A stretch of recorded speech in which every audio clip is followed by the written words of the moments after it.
Same time walking అనేది చాలా important.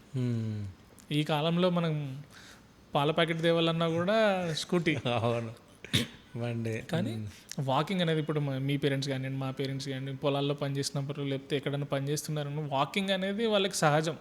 ఎంత దూరం ఉన్నా నడుచుకుంటూ వెళ్ళిపోయి తెచ్చేసే వాళ్ళకి. ఈ కాలంలో అది లేదు కదా. సో వాకింగ్ ఏం చేస్తుందంటే మన back muscles anti gravity muscles.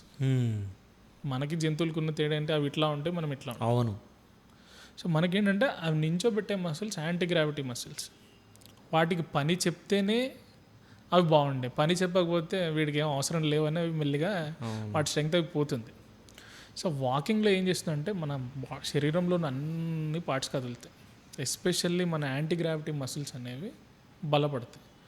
So muscles strong అయినప్పుడు జాయింట్స్ మీద, డిస్క్ మీద లోడ్ అనేది తగ్గుతుంది. ఎందుకంటే మసిల్స్ కూడా కొంచెం షేర్ చేసుకుంటాయి.